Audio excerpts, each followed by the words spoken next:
안녕하세요. 지금 뒷 배경이랑 해서 그 안 보이는 거 뭐라 그러지? 지금 뒷 배경 때문에 제가 잘 안 보이실 수도 있는데 오늘은 제가 특별히 이 의상을 꺼내 입었는데요. 이렇게 보여드리자면 이렇게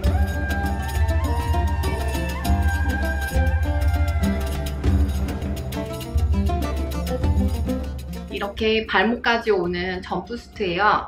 이 의상은 제가 두바이에 살았을 때 탑샵? 거기서 너무 마음에 들어가지고 엑스스몰 사이즈가 얘 딱 한 장 남은 거예요. 가격이 좀 나갔던 걸로 기억하는데 한 18만원, 19만원 정도 주고 두바이 탑샵에서 구매를 한 제품이에요. 이런 뱀피무늬라고 해야 되나? 이런 게 한국에서는 유행을 안 하지만 두바이 여자들은 이런 무늬를 굉장히 좋아하더라고. 악어피, 막 뱀피, 막 호피 빡! 이런 거 좋아하는데 한국 여성분들은 아무래도 좀 샤랄라하고 여성스러운 그런 굿들을 좋아하더라고요. 그래서 한국 와서도 막 입고 다녔는데 한 해인가 두 해인가 입고 나서 그 후로 안 입게 되더라고요. 제가 참 좋아하는 옷이고 이런 질감도 너무 좋고 편하고 근데 단 점프수트라 가지고 얘를 화장실 갈 때 다 벗어야 되는 거 아시죠? 어쨌든 제가 너무 좋아하는 이 두바이 옷을 오늘 꺼내 입었어요. 오늘의 주제는요. 애슐리가 외항사를 지원한 이유. 사실 국내 항공사도 제가 지원을 안 한 건 아니었어요. 대학교 졸업하고 나서 딱 한 번 K사에 제가 1차 면접을 보러 갔었거든요. 첫 지원 때 서류가 통과해가지고 1차 면접을 부산에서, 저는 고향이 부산이다 보니까 부산에서 1차 면접을 봤는데 아직도 기억나요. 딱 들어갔더니 3명이 들어갔거든요. 그때 결시생이 있어서 그랬었던가? 그때 받았던 질문이 아직도 기억나요. 승무원이 되기 위해서 무엇을 준비하셨나요? 뭐 이런 거 물어봤던 것 같아요. 지금 생각해보면 진짜 완전 기본 중에 기본 질문인데 생각나는 대로 얘기했죠. 외국어 공부하고 수영도 열심히 하고 뭐 어쩌고 얘기했는데 그때 조리 있게 얘기하고 그렇게 승무원들처럼 세련되게 얘기하는 방법을 제가 미처 모르고 그냥 면접장에 갔었던 것 같아요. 그래서 1차는 미끄덩 하고요. 그 후로 이제 제가 외항사에 지원을 하게 됐는데 사실 국내 항공사도 지원을 하려면 계속 할 수는 있었어요. 근데 왠지 나랑은 좀 안 맞을 것 같다는 생각이 계속 들었던 게 첫 번째, 외항사 같은 경우는 나라는 사람에 대해서 지금까지 내가 20몇 년간 뭘 하며 살아왔는지, 무엇을 열심히 하며 어떻게 살아왔는지 나에 대해서, 나라는 사람에 대해서 관심을 갖는다고 하면은 국내 대기업이나 국내 항공사 같은 경우는 그런 것보다는 나의 백그라운드, 나의 스펙, 학력, 지연, 혈연 이런 것들에 아무래도 조금은 영향을 받는 시기였어요. 그 당시가. 지금도 물론 아예 안 그런 건 아니지만 조금씩은 그런 잔재가 남아있다고 생각하는데 저희 때는 벌써 10년 지났으니까 그 전에는 좀 더 심했었겠죠. 그리고 두 번째는 나이에 대해서 조금 더 관대했어요. 특히 중동 쪽으로 갈수록 유럽계 항공사들도 그렇고 나이에 대해서 관대한 편인데 아시아 쪽으로 오면서 싱가포르 항공도 그렇고 일본 계열 항공사도 그렇고 나이를 많이 따지는 편이죠. 비밀 하나 여기서 얘기하자면 제가 에미레이트 항공 입사할 당시에 나이가 30살이었어요. 그러면 지금 막 나이 계산하고 계실 것 같은데 제가 받는 문의 중에 나이 때문에도 굉장히 문의를 많이 하시거든요. 그래서 나이가 28살인데 준비하기 늦지 않을까요? 뭐 32살인데 준비하기 늦지 않을까요? 이렇게 많이들 문의를 하시는데 정말 제가 아는 대로 솔직하게 얘기를 드리자면 중동 항공사들도 점차 나이를 조금씩 보는 추세로 돌아서고 있어요. 그래서 나이가 아직 30대 초반이신 분들은 나이를 너무 고민하시기 전에 그 시간에 빨리 준비하세요. 빨리 준비하셔서 면접을 보시고 합격의 길로 들어서셔야지 고민하느라고 시간 보내는 게 저는 너무 아깝다고 생각하거든요. 30대 중반 분들도 있는데 제가 신이 아닌 이상, 제가 면접관이 아닌 이상 여러분들에게 합격한다, 불합격한다 나이가 35이니까 안 된다고 이렇게 말씀드리지는 전혀 못해요. 누구도 장담할 수 없고 35이든 36이든 합격을 하시는 분들이 분명히 계시기 때문에 그거는 본인이 결정을 하셔야 될 것 같아요. 근데 우리 30대 초반까지는 아직 외항사 준비하시는 분들 고민할 시기에 빨리 결정을 하시고, 나이를 고민한다는 거는 본인에 대한 분석이 끝났다고 저는 생각을 하거든요. 내가 정말 이 직업에 맞는지, 이 직업을 좋아하고 오랫동안 할 수 있는지 그 분석은 끝났다는 가정하에 이제 나이에 대해서 고민을 하시는 거라고 생각을 하는데, 나이를 고민하실 시간에 빨리 준비를 하시길 바랍니다. 네. 저는 30살에 입사를 했는데 제가 입사할 당시에 가장 나이가 많았던 언니 오빠들이 34살, 35살 이렇게 있었어요. 근데 요즘은 사실 중동 쪽도 나이를 많이 볼까 말까 하는 추세라고 하니까 빨리 준비하셔서 면접을 보시기 바랍니다. 그리고 제가 국내 항공사도 생각을... 에어컨 소리. 국내 항공사도 가고 싶었죠. 대한민국 사람인데 왜 국내 항공사 안 가고 싶겠어요. 근데 국내 항공사는 제가 생각하기에는 막 외모를 엄청 많이 본다고 생각을 했어요. 특히 2004년에 대한항공 같은 경우는 그 파산 유니폼 있잖아요. 하늘색. 그걸로 바뀌고 나서 다이어트를 하라고 했다느니, 면접 채용할 때 비율을 본다느니 뭐 이런 소문이 많이 돌기도 했었고, 어쨌든 유니폼이 참 예쁘고 입고 싶기는 했지만 제가 막 키가 그렇게 큰 편은 아니거든요. 160, 뭐 1, 2 이 정도밖에 안 되는데 국내 항공사 가려고 하면 최소한 164, 5 정도는 돼야 된다고 그래가지고 그럼 나는 외항사 갈래. 나는 영어가 되니까 외항사 가야지 라고 생각하고 그때부터 외항사 준비를 했었어요. 근데 국내 항공사 같은 경우는 유니폼도 유니폼이고 그런 유니폼에 맞춰진 정형화된 사람들을 뽑기를 원하는 것 같아요. 그래서 아무리 뭐 서비스 마인드가 출중하고 뭐 예쁘고 해도 그 비율에 안 맞으면은 1차 실무에서 탈락을 한다는 것이 참 획일화되고 천편일률적인 그런 이미지만을 고집한다는 게, 사실 대한항공 아시아나 타보면은 되게 또 다양한 사람들이 있긴 하더라고요. 그치만 뭐 오너 마음이죠. 오너가 원하면은 뭐 그렇게 뽑아야죠. 그래서 아마 비슷한 비율을 가진 사람들을 뽑기 때문에 유니폼 입혀놓으면은 다 비슷하게 보이는 것 같아요. 그리고 세 번째 이유는 외항사 같은 경우는 시니어리티가 없어요. 한편으로 들으면 뭐 애슐리는 외항사에 대해서 좋은 얘기만 한다라고 생각하실 수도 있는데 진짜 시니어리티가 없어서 저는 막 동료들을 그렇게 욕하고 흠을 잡을 게 별로 없어요. 끄집어내려고 해도. 왜냐하면 저희는 매 비행마다 사람들이 다 바뀌고 파일럿에서 주니어까지 싹 다 바뀌고 아무리 좋은 동료도 아무리 이상했던 동료도 한번 같이 비행하고 나면은 그 다음 비행에 별로 볼 일이 없어요. 그런 것도 있고 아무리 주니어라도 자기가 옳다고 생각하는 일, 맞다고 생각하는 거에 대해서 자유롭게 의견을 표출을 할 수 있어요. 그러면 뭐 사무장이건 파일럿이건 그 얘기를 들어보고 뭐 업무에 반영을 하는 것도 너무나 당연시 되어지고 있고요. 그래서 뭐 흔히 말하는 한국 사회에서 일어나는 갑질 문화 이런 게 없다고 보시면 돼요. 아주 전혀 없다고 할 수는 없겠지만 뭐 한켠에서는 그런 일들이 한두 케이스 정도 일어날 수는 있어요. 하지만 사회 전반에 퍼져 있는 풍조는 없단 말이죠. 그래서 150개국 국적의 사람들이 모여서 일하는 곳이니만큼 이성적이고 상식적인 근무 환경은 정말 기본이겠죠. 그렇지 않으면 뭐 갑질 같은 거 했다가는 글쎄요. 그 기센 호주 뭐 미국 애들도 있고요. 뭐 그러니까 갑질했다가는 가만히 있지 않을 듯한데요.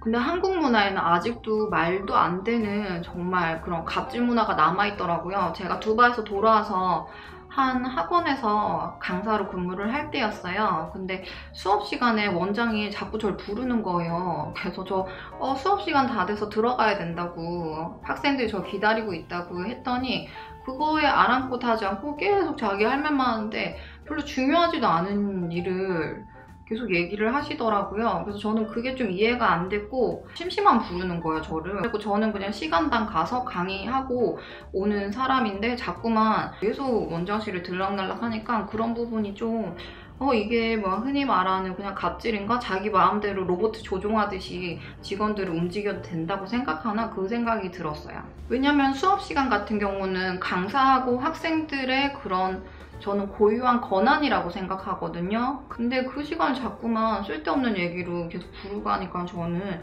되게 좀 이상했어요.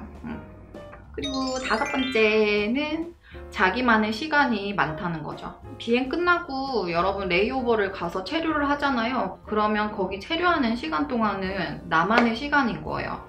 만약에 내가 다른 크루들이랑 같이 관광 가고 싶다 뭐 하면은 같이 가도 돼요. 아니요, 나는 비행이 너무 많아가지고 요즘 피곤하니까 그냥 호텔에서 좀 맛있는 거 먹고 운동하고 쉬어야겠다. 그러면 그렇게 하셔도 돼요. 그 체류하는 시간 동안은 나한테 개인적으로 뭐 업무적으로 터치를 전혀 안 한다는 것이 저는 너무나 마음에 들었었고, 뭐 국내 항공사 같은 경우는 체류를 할 때도 같이 항상 단체 활동을 하고 어디 가면은 뭐 메시지를 남겨놓고 가야 되고 뭐 그런 것들이 있는데 사실 우리는 비행 가기 전에만 짱 쇼업을 하면 되거든요. 그래서 뭐 물론 뭐 만에 하나 그런 뭐 노파심에 신입이 나가서 사고를 당할 그런 우려도 있긴 하지만 자유시간인데 그것까지 내가 만약에 싫어하는 사람이 있으면 같이 관광 가고 하면은 그게 정말 휴식이 되겠냐는 거죠. 그래서 자기만의 시간이 많았던 게 저는 되게 마음에 들었어요. 그리고 저도 왜 대기업 같은 데 지원을 안 해봤겠어요. 뭐 되게 이름만 들어도 알만한 그런 대기업에 지원을 해봤었는데 다 서탈했어요. 제가 열심히 했던 거는 토익이랑 영어 스피킹 그 정도이고 막 자격증 따고 이런 거를 저는 전혀 안 했던 것 같아요. 그냥 좀 제가 좋아하는 것만 열심히 했던 것 같아요. 그러면 사실 불리하긴 한데 그냥 저는 영어 공부하는 게 너무 좋았고 토익 공부하는 게 좋아가지고 그냥 영어만 열심히 했지 다른 컴퓨터 관련 자격증, 무슨 자격증 이런 거를 전혀 관심 자체가 없었어요. 집에서도 뭐 너는 졸업하면 취업을 해야 된다 뭐 이런 거를 얘기를 아무도 안 해줬어요. 그래서 저는 그냥 그 말 그대로 내가 좋아하는 것만 하면서 꿈을 키웠던 것 같아요. 근데 막상 내가 하고 싶은 승무원은 되려면 되게 머나먼 꿈만 같고 그러면은 국내 기업이라도 지원을 해보자 해가지고 이력서를 넣었어요. 근데 다 탈락하고 사실 입사를 하면은 쓸모도 없는 그런 스펙, 자격증 막 이런 거를 외항사에서는 안 보거든요. 내가 영어가 토익이다. 그래도 영어 스피킹이 안 되면 입사가 안 돼요. 그래서 정말 실무적인 실력, 언어 실력, 과거의 일 경험 경력 사항들 이런 거를 좀 더 중점을 두는 것 같아요. 전공에 대해서도 많이 물어보시는데 전공은 정말 아무런 상관없어요.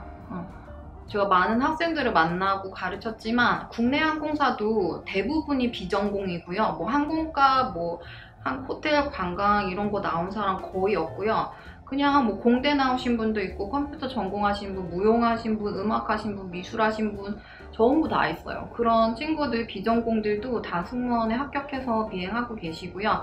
외항사도 마찬가지예요. 전공하고는 상관없이 승무원 하시는 분들도 굉장히 많으니까 여러분들 대학교 가실 때 막 항공운항과 가야 되나요? 막 이런 질문 하시기보다는 본인이 정말 좋아하는 언어 있으면 언어 하나 선택해서 2년 또는 4년 동안 학문 연구하시고 그리고 나는 호텔 관광 경영이 좋다 그러면 뭐 허스피탈리티 그런 필드 가시면 되니까 그쪽으로 전공을 하셔도 괜찮을 것 같고 굳이 항공운항과 가가지고 20살, 21살부터 안녕하십니까 막 이런 거 배우고 하는 거는 글쎄요. 막 그렇게 저도 항공운항과 교수를 2년 동안 하고 그 다음에 또 다른 데서도 대학교에서 강의를 한 사람이지만 사실 그런 걸 보면서 막 저런 거를 저 나이에 선후배 막 그런 여자 군대처럼 하면서 거기서 배울 것이 그렇게 많을까